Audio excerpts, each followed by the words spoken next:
Coming to a television near you, Jackson native Nick Wallace will be one of the new contestants in Bravo's Top Chef. One and only Chef Nick Wallace to help us whip up a quick, healthy dinner that will have the whole family asking for seconds. Chef Nick Wallace helped spearhead the effort at the museum. Nissan Cafe. Wallace took a leap of faith, went into business for himself a little more than a year ago. As it turns out, that was a recipe for success. A unique culinary experience at the Max with the chance to serve up some fine cuisine with a prominent Mississippi chef. Chef Nick Wallace says farm-to-table eating is the key to a long life. Nick is known nationwide for his appearances on the Food Network's Chopped, Cutthroat Kitchen, and Fire Masters. He's been named the best chef in Mississippi. What are you cooking up in the lab right now? This is kind of a close to a vegetarian meal. I'm highlighting sweet potatoes because we're sweet potato capital here in Mississippi. So I have a shallot demi that I made, and I'm actually going to layer the sweet potato kind of steak with this raspberry and dewberry loose jam that's going to be over the top. And then I have some dehydrated cheese that has a lot of colorful herbs that's in there, and we're finishing it with some lava salt.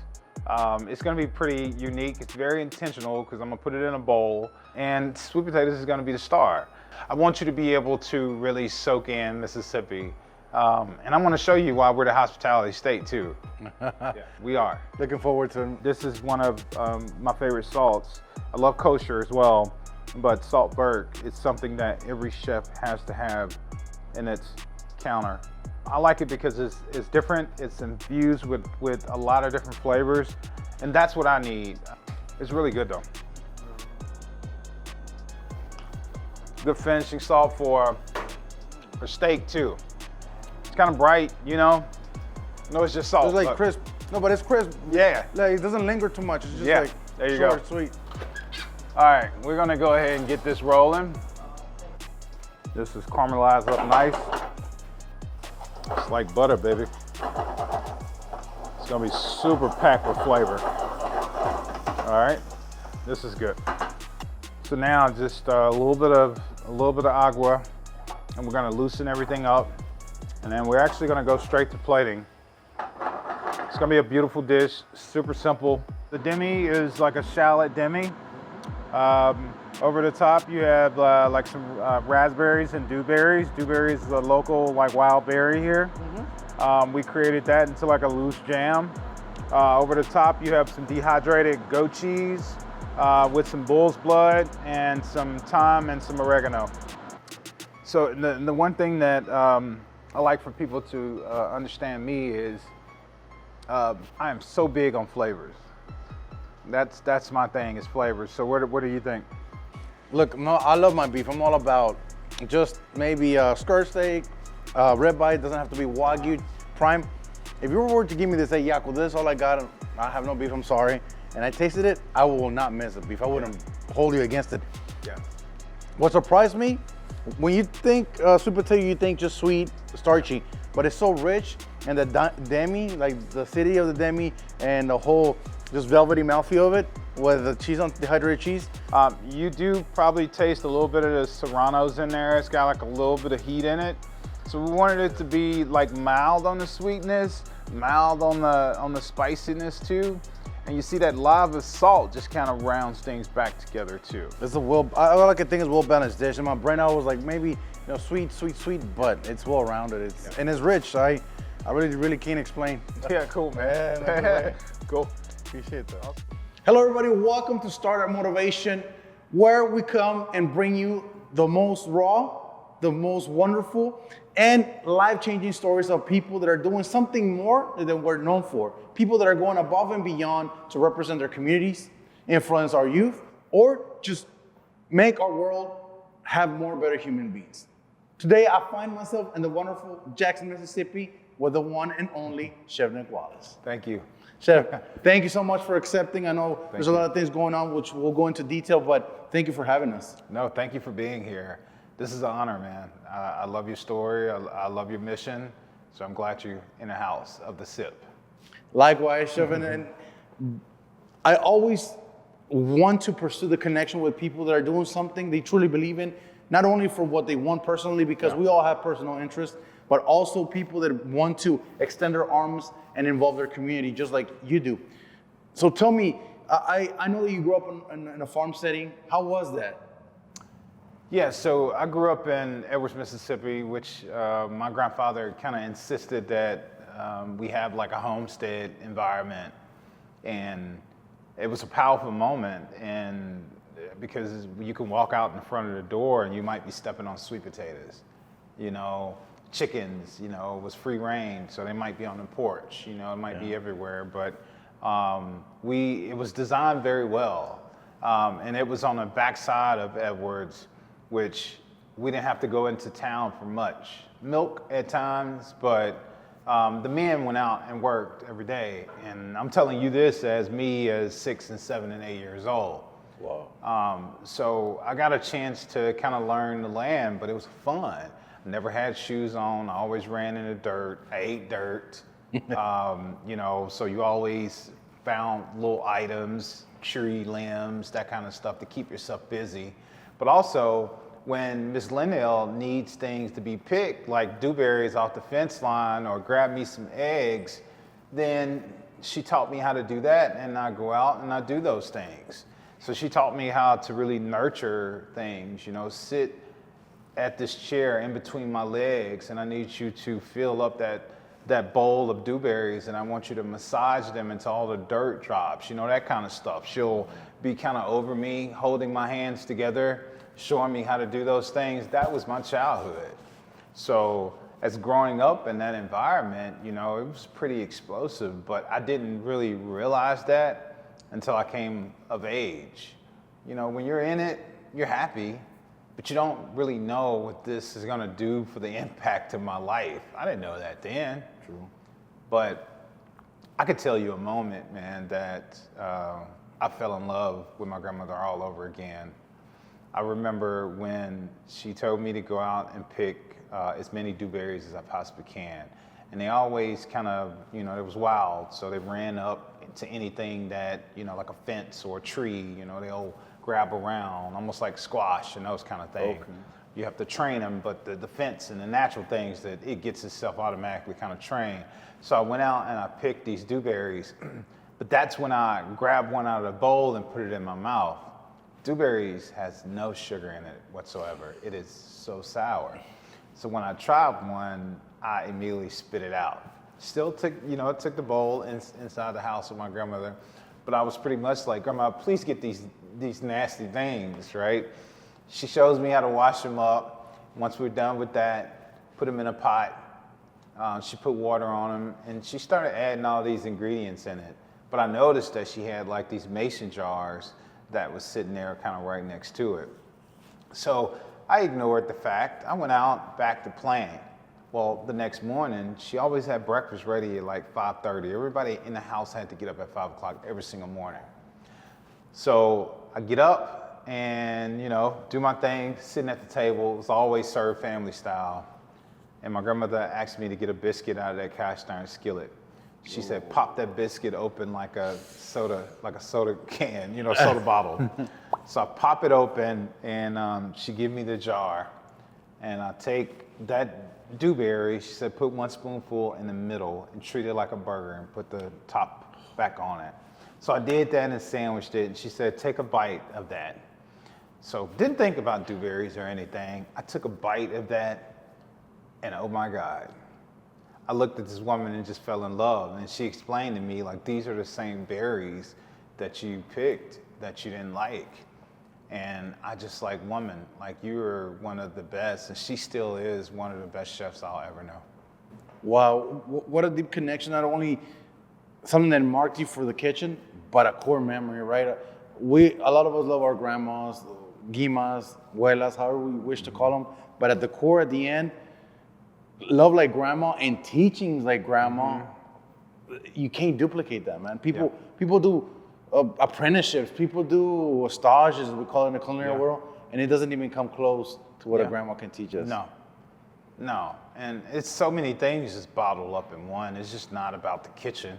It's about how you show up at the tables, what kind of respect you're adding to whatever you're doing. You got to have manners. You know, it's so many things. But the one thing that my grandmother always sat back and smiled when she seen everybody sitting at the table. This is before the men had to go out and work. She loved because it was always another new story was created, but it wouldn't have never happened without the spread. So I love the power in food because the food really have just that power. It can bring people together no matter how stressful you are from working all hard. When you come home to a family atmosphere, to something like that, it's life-changing. It's life-changing. I definitely agree. It doesn't matter what happens outside those doors. It's like our happy place, right? Meals much more than, look, here's this dishes. It's years of knowledge that she got passed down, in this case, her grandmother by her mother, and so forth, right? Nick, what kind of kid were you? Like, were you always timid? Were you quiet? Were you outgoing, kind of like, I don't say much, but I'm gonna cause mayhem? Yeah. What kind of little kid were you? Definitely quiet, a little sneaky, you know. I'm a Gemini, you know, so my mother and my aunt and all always tease me about it because they said that I got a couple different sides, but I was always quiet, scared to get in trouble too. So I was that kid. I never wanted to get in trouble. And if I did something wrong, I didn't like to get in trouble. So you wouldn't see me nowhere. I mean, it's so many different accidents and things that occurred when I was a kid and all, because I definitely had it in me, but I just didn't want to see the outcome of getting in trouble. So, but that's what kind of kid I was. But I love to eat. I love food, man. I'm talking about food was a part of my soul. And I was shorter. I didn't start like getting up there in height until, you know, 17, 18 years old. Okay. But yeah, I was always curious. I was curious child. Curious little Nick. So you have been always the sneaky kid, always curious, looking, smelling, tasting. Besides your grandma giving you all that and having those moments, what is it about the kitchen that you kind of fell in love with besides those moments? I feel like the kitchen is my safe place. You know, I don't have to worry about anything. I don't have to worry about getting in trouble. I don't have to just, you know, worry about the food not giving me what I want. And we create this lifestyle in all of our places that this is a safe haven, and we have fun when we do it too. And a lot of times, like when I first started in this industry, I didn't have nobody to care about me like my grandmother, you know. But I always wanted to be that leader that always cared about his people. So now, like, even a lot of the partnerships that we have, I always tell them it's a we, it's not an I. Even though Nick Wallace's name is on, you know, I know everything, all of our vehicles and that kind of stuff, I get it. But it's we, and we share the publicity. I want my people to be up there talking through interviews. I want them to be highlighted. I want them to be great. I don't want them to go through any suffering in their personal life. We have a really golden partnership with this Black-owned credit union called Hope Credit Union here. And Hope Credit Union is changing people's life. It's teaching them about smart banking and, you know, small business loans, just how to get out there in the world and do things a little differently. But I'm a first-time home buyer like 8-9 years ago because of Hope Credit Union. But we have people on the team that's first-time home buyers in their 60s. You know, so it's one of those things that we don't really just care about the now or just this one plate. Like, we care about your life, like we really do. And I just think the product comes out a lot better too. we trust each other. We teach each other, and we guide each other, and we make sure that we are at the top of our game all the time. And I tell them that we have to do that because we're changing the game of the notoriety for Mississippi.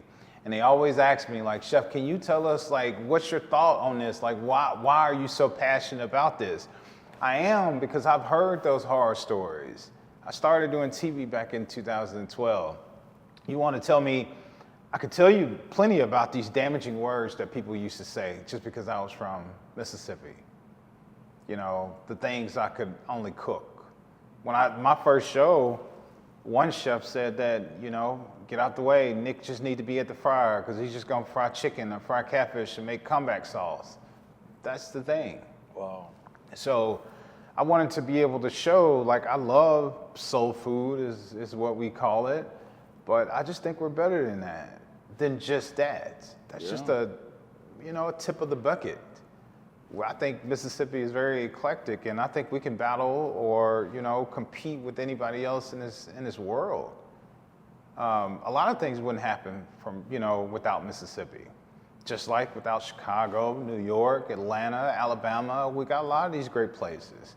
But Mississippi is normally not on your tongue when the doors are closed in conversations. It has to be, it has to be. And so my little piece of life is we're gonna keep pushing it forward and keep spreading this message, and we're gonna open up a lot of doors for people. And I may be a small catalyst of it, but so be it. It has to be done. I like how you are in the forefront and you are conscious of how, or you're a part in the process, and really you're not doing it for the hype, the attention. I'm on my road, I'm building my own dreams as I go, but if I have to be that first person who dares and kicks the door open, even if it's just a little crack, I'm willing to do that. Yep. Yeah, and we're not motivated for money either. We do have a pretty strong brand, and we do run a for-profit, but it has to be about more than just financial gain. Really, honestly, we're always looking for longevity. That's what we want. We want to, because we feel that by being strong in this restaurant space, this nonprofit space, doing work out here for our community, it's going to be beyond Nick Wallace. So this is just a foundation that I am helping build for the next generations to take it on, to come. I'm 44, about to turn 45, and being in this restaurant space is real hard on your body. So you do need a reward or two from it from times. It beats you up. So that's the reason why I juggle a lot, because I need that to condition me. And I want to show, to my team of how powerful I am as planning out projects and getting things done. So I just, I'm here to take on that leadership role. Admirable, Chef. It's, like I said, it's one of the rare moments where you see people like yourself that are so passionate, and once again, they hug their community and they're willing to take them with them. Chef Nick, being such a leader yourself, who are some of the people that influenced you when you were younger that you look up to or you admired, and then maybe influence the type of character that you now have? Yeah.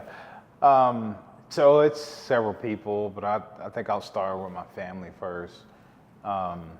My mom, my grandmothers, I have two grandmothers. And I just lost Miss Linnell from Edwards. My condolences. Yeah, thank you. Last year, she just transitioned. And it was hard to take, but it's a necessary element that we all got to live through in our life. So they gave me the foundation, but throughout going through this career, I had people like Kathleen Bruno that I completely admired. Like, she was, you want to talk about a superstar woman chef? Outstanding. I always admire women in this industry too. I respect it. I don't feel threatened by it, but I think it's a necessary element that has to stay, and it has to be empowered a lot more, just like the male's perspective. But it's the balance that we need, just like we need all cultures that walk this earth to be powerful within their space too, including myself, including, you know, the people at Spice Avenue, which is Indian. We need them. We need all walks of life to be powerful. And the diversity is just a thing that has always been dear to me because of my family. So that's the reason why I look up to them so much, because they kept me protected throughout my life. Other people is Derek Emerson. You know, he's a wonderful chef here in Jackson, and he's always been making waves throughout the restaurant space. I worked with him when, you know, at a young age, 17 years old. He taught me a lot. He taught me what true passion is, I can tell you that. If you ever had a chef that didn't take no for an answer, and stayed on you when you didn't realize you needed that. And this is in my earlier of my career. So a lot of those things is good for me to kind of go through. And I'm glad I got my butt kicked as much as I did when I was younger. It was very necessary. It was very necessary. Wow, the kitchen world, we can have a whole different segment about that, but you know how the kitchen world is, how it is, right? So, Chef, you get to have these wonderful mentors. You grow up to be this leader, as the best thing that I can describe it. But I know behind all the things that you're leading and heading, I know there has to be a little time for play. Besides the kitchen, besides cooking, what are some of the things that you like into? What kind of music do you listen to? Yeah, so I love blues. Hey. Blues is something that's soothing to my heart. My mom loves blues, so I guess that's one of the reasons why I like it. You probably heard it as her having me in her belly, probably, I'm sure. I love to shoot pool too. Okay. Yeah, my dad taught me how to shoot pool. My dad was an unbelievable pool player, and he taught my mom too. So they have always been that duo really well. So for me, I do it as fun. So when people drop by my house, I pick on them a little bit, and it's always amusing. But they try to come in and beat me, and they can't. I just got an eye for it, I guess. And I like all genres of music, though. You know, I like pop rock. You know, I like R&B. I like rap. And I love more old school than new school. I got you. I'm an old school guy. You know. So if you're in the kitchen, I don't know if you're the type of chef that allows or wants music in the kitchen. What would be a typical kind of jam that you'll be playing in the background? Honestly, it's some jams from Al Green that I love to hear. It can get your feet to rocking, especially when you're right there peeling about 50 pounds of beets. Ooh, yeah. You know, you need something to keep that brain going. Right. So I love that. Don't listen to really blues in the kitchen space because I don't know if it's kind of appropriate. You know, to me, I think jazz is. I think, you know, I love Al Green. I think that's one of my favorites. The staff love Luther Vandross, so that's one of the staples that we have in the kitchen, especially when we're getting pretty close to the end of the day. Okay. It's always like maybe lift your spirits kind of thing. Yeah. And we always carry Gatorade is one of our things that we carry in there. So when we get through cleaning up and close to the end of the day, we sit down and we do a cheers of old school canned Gatorade. That's what we do. And we sit there and just have a moment. We may sit on some crates. We may be like in a little round table and we just talk about, you know, kind of debrief from today, but we talk about tomorrow, but we also hint on, hey, what are you about to go home and do? What are you about to go home and do? And I just think it's good because it still gives you a little bit of that homey kind of feel, you know? Yeah. Instead of just saying, hey, thank you for today, you know, you work hard or whatever, get on out of here. But you have a moment because this person might have an obstacle to jump through, And maybe he just needs a listening ear, or maybe he needs a balance from a whole different perspective, whatever the case might be. And sometimes it's nothing. But at least they know that you care, that you can just sit down and have a moment to say, you know, hey, what's going on in your life? Debriefing. I've never even heard of a debriefing that asks for that kind of, like, what do you have going on? What are you about to do? And you're right. Maybe something comes out of there. Hey, I'm trying to get here, but I'm gonna call somebody for a ride. Hey, I'll take you. Yeah. Or XYZ, right? It's just pretty neat. I mean, we've had in one of those debriefing, we've had one of the team members to say, my church is doing something, like whatever weekend that was, and we're looking for food donations. So it's like, okay, well, hey, let's figure it out. And then they come back the next day. I done called a couple brokers and all. They did me a favor and dropped off these 3 or 4 cases. So they get there and I'm saying, okay, before you clock in, why don't you take this, go ahead and take it down to the church or wherever you can to store it so you'll be ready for the weekend. But those little small things, because if we did not create those moments, I would have never known. True.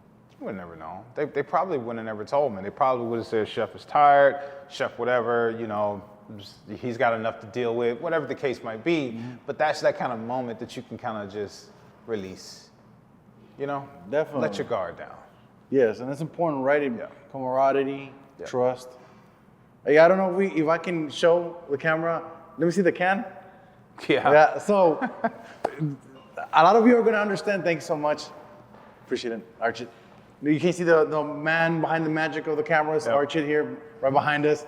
But I'm not, unless we get a sponsorship, we will gladly show the front, right? Yeah. You ever drop the name anyways. Absolutely. But if you're watching this and you're like, what the heck is that? This is a real thing. I grew up in the South. Yeah. Nick, you did? Yep.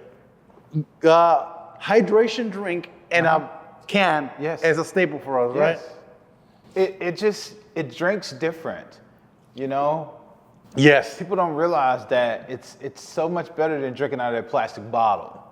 By far. Yeah, hands down. And this is the thing, I don't know if there's just limits to release, it says throwback edition, but back then, we're not gonna say how many years back because you don't need to know all that, but back then, you used to walk into the convenience store and one of the popular hydration drinks used to come only in cans. And then glass and cans, and then it moved into plastic. But this, when I walked in, Nick, you offered me some drink, and I walked in your cooler, and I was like, wait a second, and I grabbed it. Right there. Nostalgia right here. Yeah, that's it, man.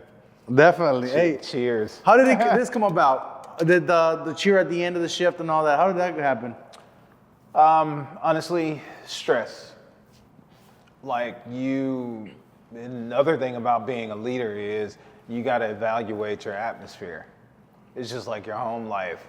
So, you know, our world is busy a lot and we have no time to just settle in or nothing with each other. And we had like a month of crazy revenue. And I'm talking about from the restaurant to we got 1,000 people brunch coming up on Saturday to the next week. We got 700 plated meal. Like we push it to the limit, but it was like beating each other up. I'm talking about from your feet to your knees. You know, I mean, all that food is coming through and it's just getting cycled and back out. I mean, just think about the cleaning of the kettles and smoker and everything else. And we just beat ourselves up and it's got very stressful. And it was like, you know, we need to figure out a moment. And one of the other team members said, hey, how about we just take a moment to sit down sometimes and just sit down and chat?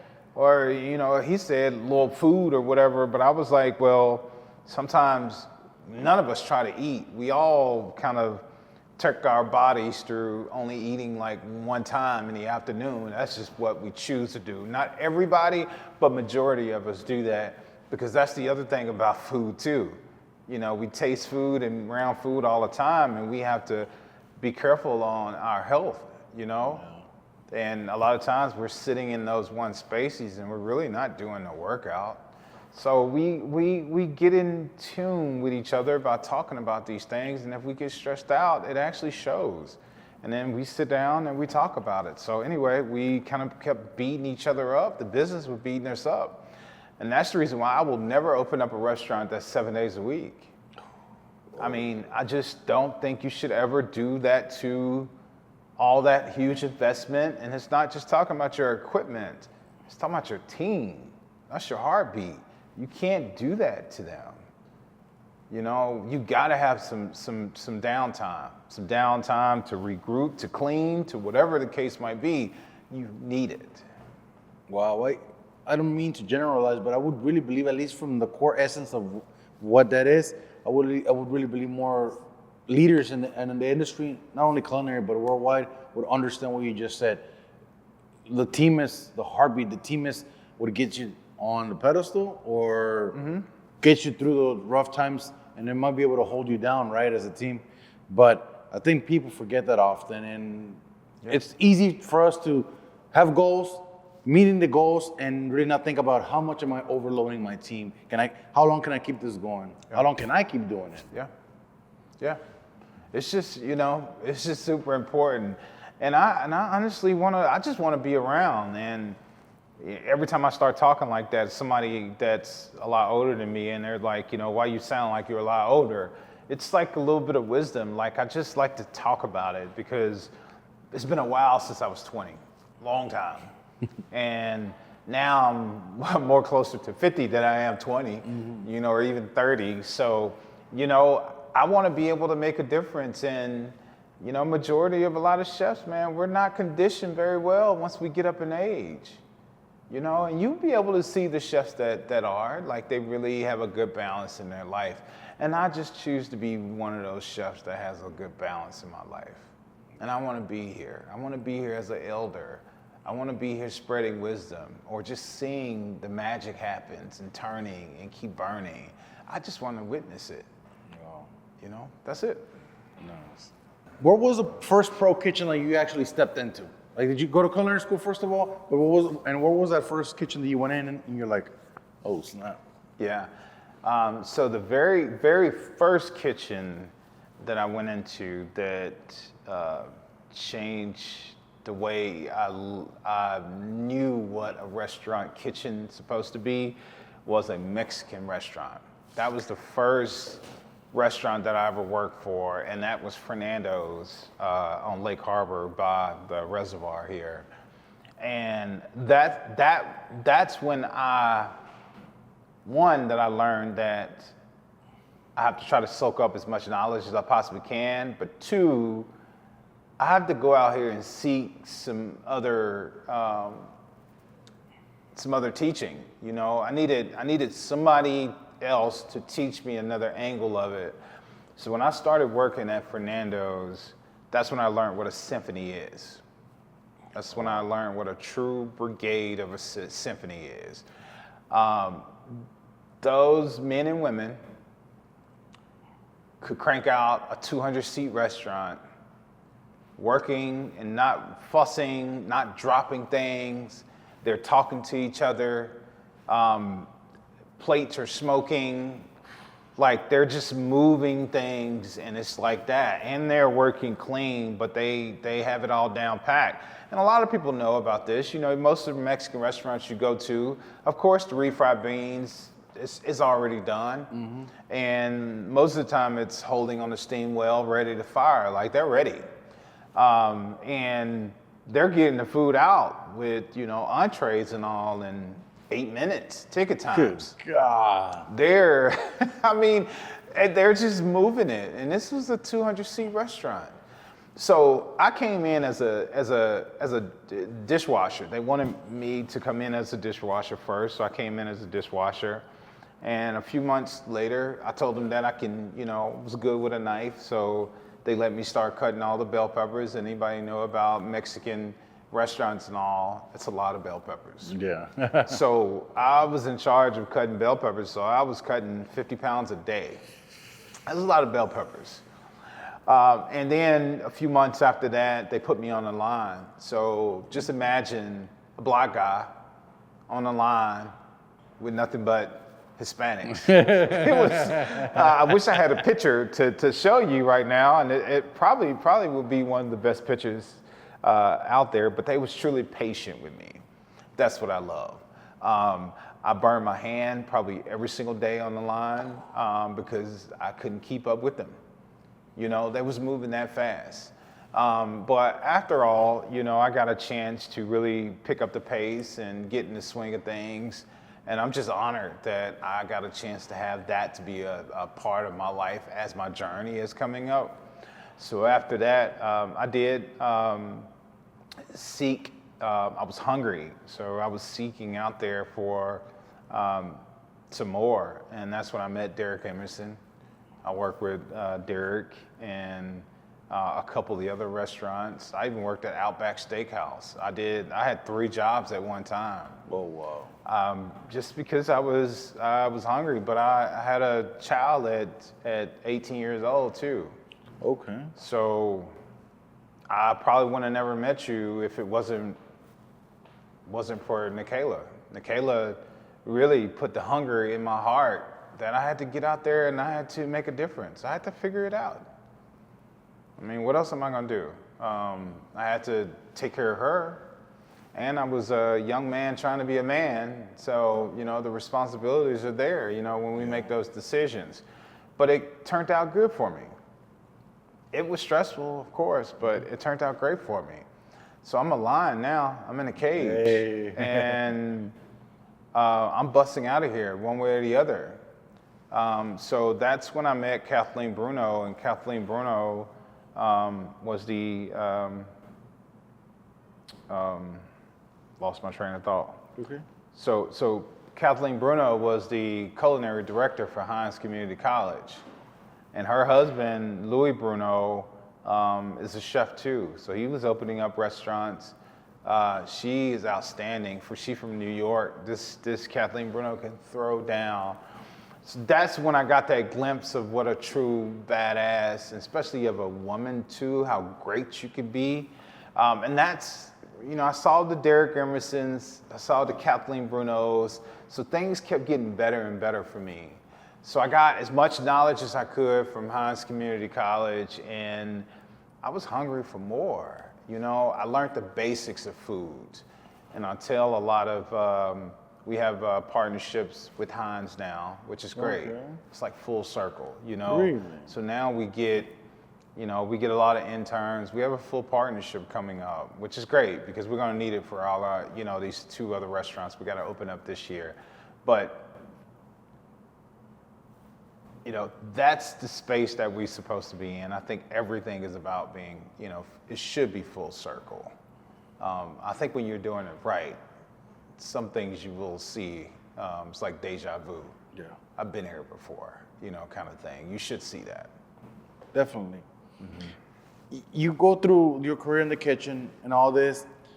There's something that really just caught my attention, and I can't let go of it. Yep. I know you came from a farm, and when you mentioned, hey, Jaco, we had chickens running around. If you could stumble up on the sweet potatoes. I know that coming from that environment gave you advantages that nobody else was exposed to. What are some of those things that coming from a farm put you ahead of the game and talking in a culinary sense? Yeah, I think it gave me the level of confidence that I needed. And I think, you know, being a great culinarian is all about confidence too. And I think when you can take your time, but when you have that sense of nurturing, you can nurture food. You know, it's just like raising a child in a way. But if you're blessed and lucky enough that you can be raised in that kind of environment, you have no other choice but to be outstanding. No matter if you are changing oil for the rest of your life, your home get the benefit, you know, and anybody else that you in contact with, no matter if you are a pilot, doesn't matter. When you've been growing up in that kind of environment, you're a superstar. And you know, it's just one of those things, like it taught me so many things when I sit down at a table. It teaches me, you know, etiquette. You know, I know what table etiquette is now, but I knew that a long time ago. So getting out into this corporate world and all, it was, I showed people that I was kind of polished by a great soul of a person. And people got to see that. And I think once I started getting on TV, people got to see it even more. Yeah. But this is who I am. This is who I was raised to be. I was disciplined a lot in my life, and this is the outcome. But, you know, and that's one of the reasons why I'm always talking about like this slow food movement. Use your hands in the kitchen. Create these stories in your house. Create these foods. Use your hands. But slow food is very approachable. Slow food really needs to be like a staple within Mississippi, and that's one of the reasons why we're opening up this restaurant that's really dedicated after my grandmother, Miss Linnell. The restaurant name is Hen and Egg, and she's the hen, I'm the egg. And I want to be able to serve slow food fast. Okay. I want to be able to show that this can be a thing and it can be birthed from Mississippi. I want that story, and it's shaped around from a black guy that it's gonna be able to change people's lives. Not just talking about financially, I'm talking about health too. And I just think it's super necessary, and that's Mississippi. Everything I just explained to you is Mississippi. Wow, just the well-roundedness of how everything, like you said, comes full circle. Your experience in the kitchen, and we all have them. Back when I used to cook, there's always those experiences, those burns, those moments where somebody, the chef maybe yelled at you or got you in line.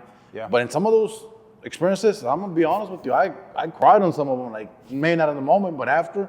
Mm-hmm. Is there any particular scenarios where you were taught like those uncomfortable lessons in the kitchen that you're like, man, I don't want to go through that ever again? Yeah. I mean, you definitely learn from your situations in the kitchen.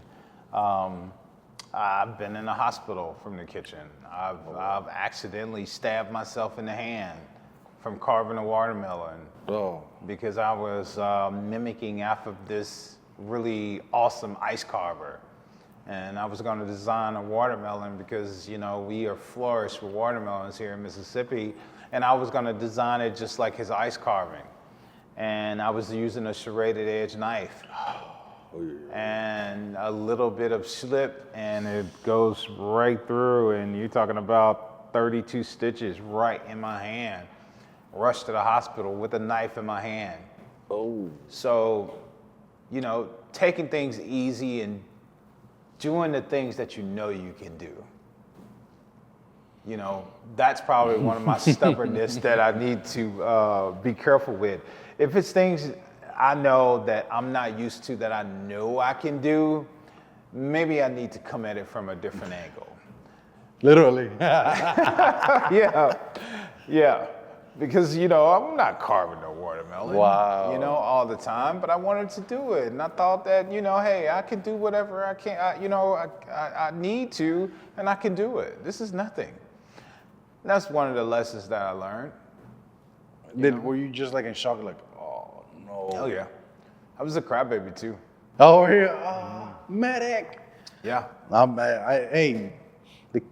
A lot of people don't realize how dangerous a kitchen is. Like, if you really think about it, you deal with like steamers, you deal with knives, like how you preheat your pots and pans during rush service. If you go through a rush, and all it takes is a little, right? That's it. All the scars here. Those days. Oh yeah. It happens, but I can tell you, I might not have fingerprints as much because things hide, so they may be all gone. But but you know what? I wouldn't take another career. I wouldn't take it at all. I love what I could do, and I love what my journey has taught me. And I admire so many chefs out there now, and I'm glad that I get to travel because of work. I'm glad I get to travel because of being out there in the media. I've been able to make a lot of friends out there, but it's some really great talent out in the world. Wow. This is a good place to be in. You were just talking about it earlier, right? There's a lot of talent that comes from here, and a lot of people don't even know that a lot of people like you or other chefs come from this region of our USA. Mm-hmm. Is there a particular somebody that you haven't gotten the opportunity to meet or you would like to cook next to? You're like, man, Jaco, I would have to love to have a 5-minute convo with this person. Well, just recently, I got a chance to go to Chicago to actually go to Mars Wrigley, the M&M area, which is awesome.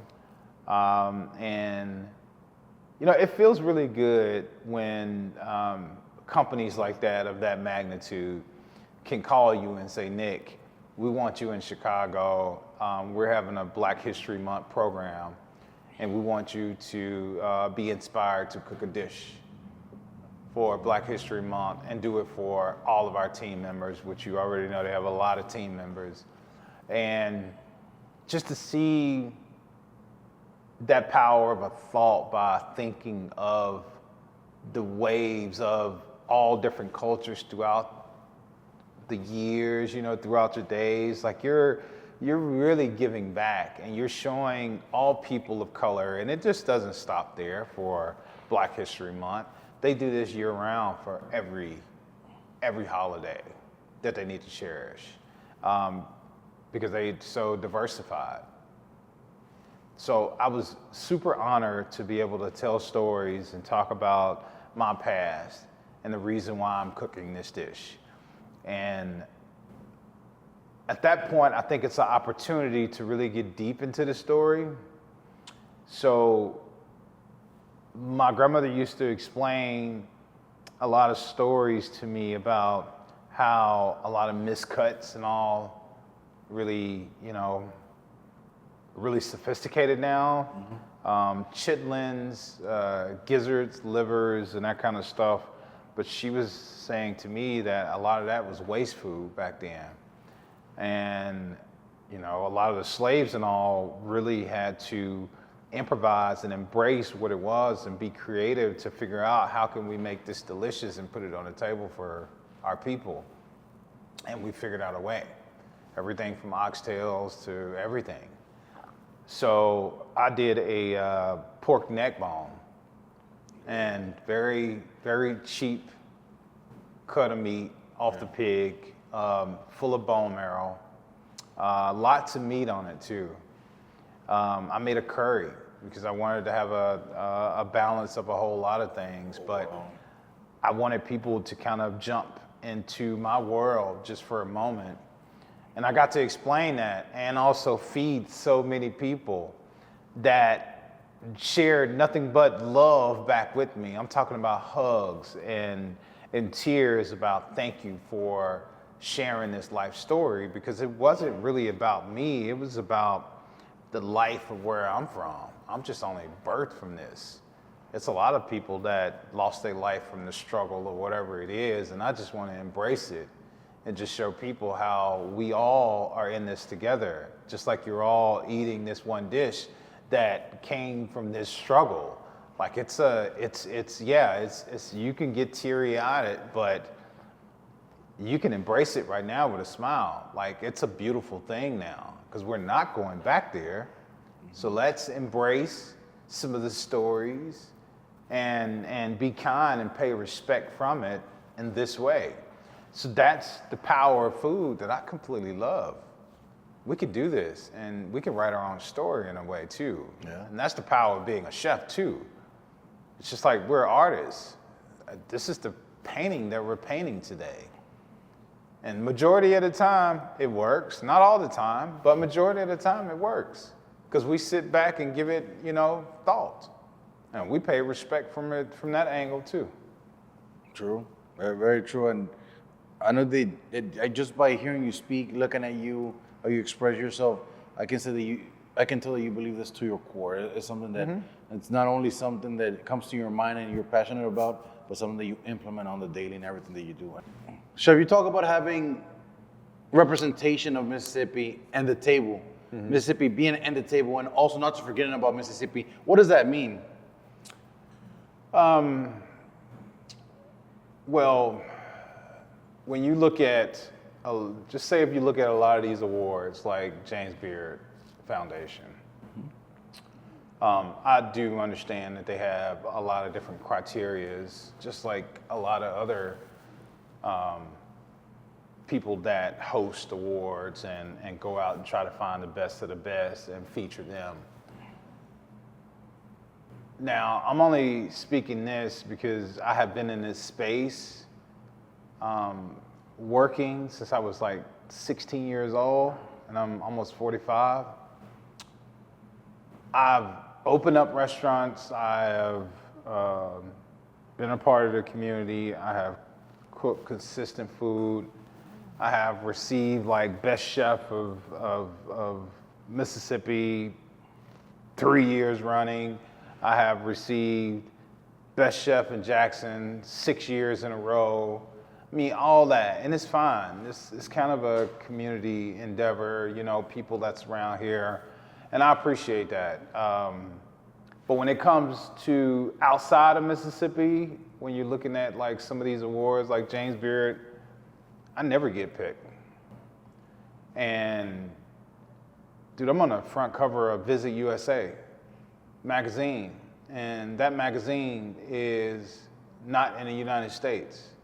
I'm always receiving one that's in Chinese language or, you know, in Portugal. And that's not, I mean, that's not the tip of it.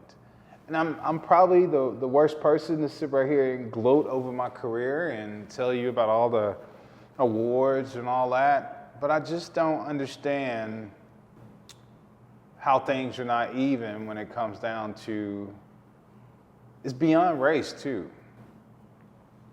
It's circles, it's friendship, it's in-kind things, but it's not about the authentic truth though. So that used to be my world, that I used to try to impress the world beyond Mississippi just so I could get nominated one day from one of my endeavors. Never happens. Lick the wound and keep going for the next year and let's see, can we do it again? And so now, by going through all that, it's not a prize for me anymore. The whole time I've had the prize here the whole time. That's the prize. I didn't need them to be on all the TV shows. I didn't need them to get the award for best business from the SBA for Mississippi. I didn't need James Beard for that. I didn't need James Beard for Visit USA. I didn't need them for anything. I don't need them to go out and find investors. I don't need them to make sure I got clientele. I don't need them. So the space for Mississippi has to be in people's conversation more, because if you bring up Mississippi in conversations, I should get included at least a little bit, you know, yes, of people that's just trying to make a difference. And I'm not the only, you know, I'm not the only person at all. There's plenty of amazing people around here in Jackson. You got Oxford, you know, you got Ocean Springs, you got some wonderful chefs out there. But when you look at the overall picture, it is what it is. You can't ignore it. So anyway, if I was to ever get it, I don't know how I would feel anymore. But I do know I am content with it. And that's what I mean about Mississippi kind of being in a part of the conversations. Because if you're talking about Mississippi, you will be thinking about those people that may be cooking great food in a rural area. You know, it's not just the new hype, the new best thing that's happening. Most of the time, the new best thing is what gets it. But what about this new old thing that is still just as popular as that new thing? What about that? True. You know, what about those people that's been looked over? I mean, I could tell you 2-3 dozen people that deserves some great recognition here just in Jackson. But it never happens though. And I don't want to just come at it from a negative perspective, but somebody is holding a lot of people back. In the world, I see that the world is like that, and so I defend Mississippi because the majority of the time when I go out there and do competitions and these judges are tasting my food, majority of them haven't never stepped a toe inside of Mississippi. And the reason why we're doing this festival this weekend is because that's the part of the change. Now, Buddha never came to Mississippi. He's here. Damaj never came to Mississippi. He's here. Ashley from Asheville's never came to Mississippi. Now she's here. Do you imagine all the other people that's just coming to the festival, never been in Mississippi because of horror stories, because of past life and all that? Mm-hmm. So the system is rigged in a way, you know? Either they hold you back or they dump crap in your face that holds you back, that tarnishes your image. So when do we get relief from it? So I'm here to defend it, you know? And I just think we should be a part of conversations that's great. Food is great. Agriculture here in Mississippi is great. We should be a part of that. We got great writers. We got great storytelling here. We got great talented people here. I definitely agree. And I like how you said, like, don't forget about us. Like, Mississippi deserves a place in the table that everybody's eating at. And I do think that a lot of people can take offense to us saying, hey, look what I've done.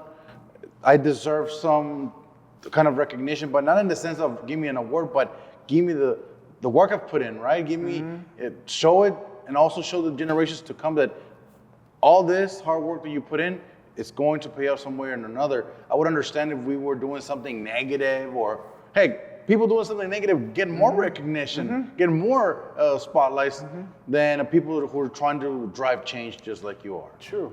Yeah. So I just think, you know, just be confident in who you are and speak your truth, you know. And even to a lot of people that's just coming in the industry, that's young into the industry, hold your own. It's a lot of stress that chefs goes through. I mean, just look at the Michelin level. You know, they're trying to set that bar. And when you have that bar set, you're trying to keep it there, you know. But think about the ones that's trying to get there. You know, it's a lot of hard work. It's consistent. You have to be consistent because one day you will fall off, or one day you might not be good enough, you know, whatever the case might be. And chef has feelings. We're human just like anybody else. Yeah. And, you know, you have a lot of drug abuse, you know, alcohol abuse. You have a lot of depression. It's a lot of things that goes on because we're people pleasers, but we need the people to survive. So we need you to tell us that our stuff is good or completely be honest with us so we can get our stuff together. But we need to be good at our game every single time. And I'll say that again. We don't need to be good. We have to be great. We have to be great. Our taste buds have to be there. Our cooking techniques, methods have to be great. We have to be storyteller. We have to envision things that's being different. And that's the place that I'm in because on one hand, I know how I've been raised and I've been fed nothing but great food all my life. And it has the notion of soul food, and I love it. I love braised greens. I love what we can do by, you know, pot liquors. I love cornbread. I love things that's being braised in a skillet. I love that kind of stuff. But then on the other hand too, like, that puts me in a shell because that's what people think that you can cook, and that's it. Yeah.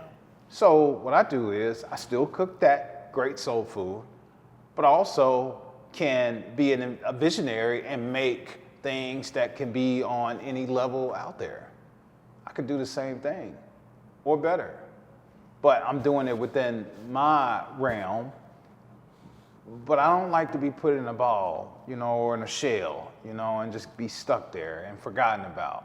I just refuse that to happen to me, and I'm sure my team members say the same thing. We just want to be noticed, and we just want to have a seat at the table, just like Mississippi deserved to have a seat at the table. every table. We supposed to be there. I know that comes with a lot of passion, hard work, determination, and a bit of frustration as well. It's really tempting to always be influenced by who you know. And I'm talking just realistic, people who make those kinds of decisions, who they know, who their buddy is, and we just have to be realistic. A lot of times, having a friendship or knowing of somebody influences a lot who you put in the forefront of events, of recognitions and all that.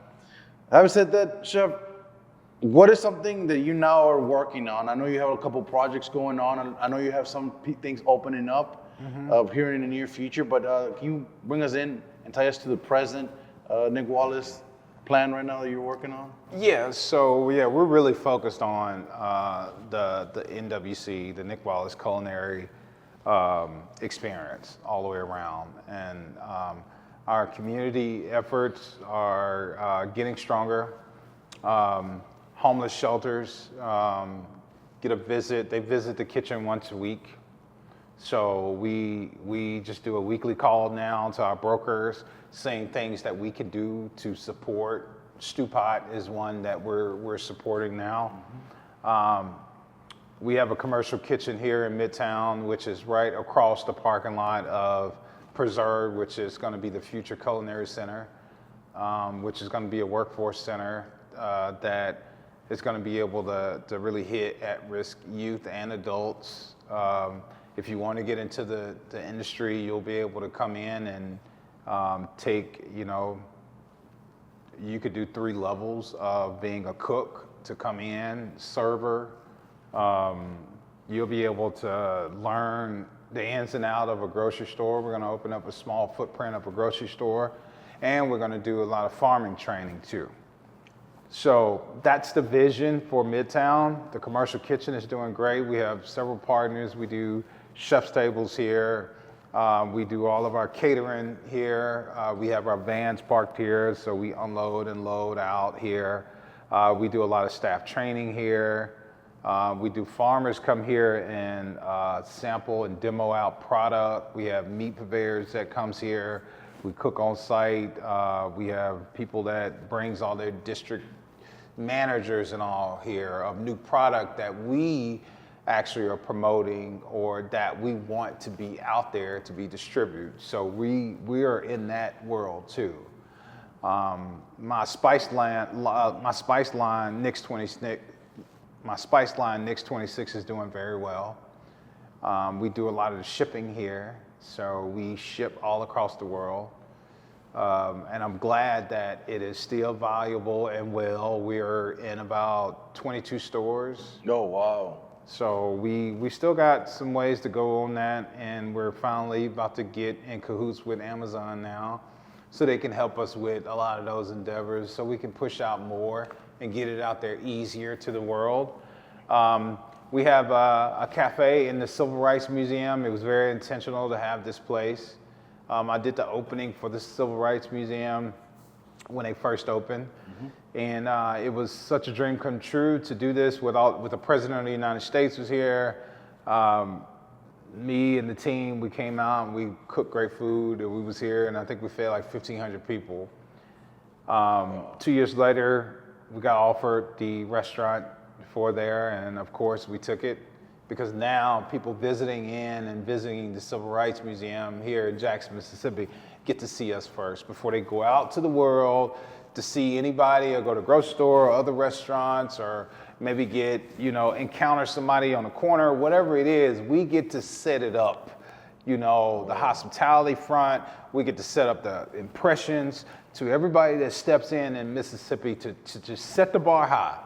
Now you can go out and other people can set it even higher than there, but I like it because we get to set it here. I have a exhibit, my personal exhibit is being designed inside of the cafe. Oh, wow. So you'll be able to walk in and see kind of my past to present story, moms, my career that's been in film, dad, grandmother, farming. You'll be able to see all that, which is great. And that's the benefit of being centered around a museum. They get to kind of help you curate your story, which is wonderful. So one of our things is it's time for us to put footprints out there. And hen and egg is one of the first footprints we're putting out there. And slow food serve fast. And we're going in Ocean Springs, which is on the coast of Mississippi. It's about 2.5 hours away. Okay. And it's going to be located right next door to the Walter Anderson Museum. Very intentional again. Oh, wow. Right across from Boutique Hotel, but it's a resort status, so very walking traffic. It's a bike community out there, so we're gonna have a bike lane for hen and egg, so you could just ride your bike through, just like a drive-through with a car, get your food and keep it moving. It's gonna have an exhibit in there, which is featuring Walter Anderson's museum, which Walter Anderson was like a traveler throughout Mississippi, and he resided on the coast. And I thought it was great for us to be kind of centered around people that's been these heroes for Mississippi. So that one is gonna open early fall. And then we have a hen and egg location here in Jackson that we're opening up. And we're gonna open that one up this summer. The one in Jackson is gonna be a lot bigger. And it's gonna be open breakfast, lunch, and dinner. And it's gonna be surrounded by nothing but event space. So we have our work cut out for us. But that's one of the reasons why we debrief and kind of, really talk with each other and stay in each other's head, because honestly, when the going gets tough, I mean, we get going. We really do. And I'm just happy to be able to see the future of us, how we're gonna be able to take care of the team, grow from here. Definitely a lot of great things that I'm excited for you. I'm excited to see what hen and egg will flourish to, and I know you have your versatile vision and the homage that plays to your late grandma. May she rest in peace. Thank you. I really look forward to it, and I don't know. Hopefully, I could be here for the opening and witness it firsthand. We're gonna make sure that happens. I wouldn't want to miss that. Because I didn't tell you, my NFL team that I support. Pittsburgh Steelers. Really? Out of all teams, huh? I know. What is that? I saw somebody in your kitchen with a beanie of the Steelers. I was like, I don't know, that's on purpose or what? Yeah. Well, I don't know. He is crazy about Pittsburgh, probably just as much as I am. But anyway, I thought to say that because we was talking about food in Pittsburgh. So. Okay. Yeah. And do you have any particular favorite player currently for the Steelers? Just the coach, Tomlin. Tomlin? Yeah, okay. the coach he is the team. I got you. He's that leader, that motivator, you need it. I kind of see myself, he's taken some beatings out there, but he's a super coach, and he might not have the best players, the best complete team, I would say, but he always get the best out of everybody, and everybody get the best out of him. And I think he's probably the number one football coach in the NFL, in my opinion. Shout out to Pittsburgh, Pennsylvania. Yeah. By coincidence, I'm living there, so there you go. Coach, if you're watching this, shout out to you. Nick, you've walked us through a wonderful story about your beginnings in a foreign background and all that, going through the culinary scene, getting all that. Being a leader not only for your family, but also in the kitchens that you get to step into.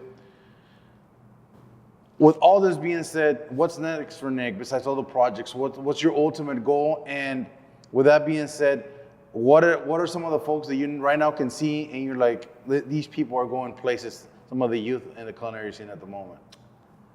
Yeah, I'll speak about the youth though. It's I have a few that's on my, that's on my radar that I think is going to be great. And that's one of the reasons why I'm so consistent with being in their ear.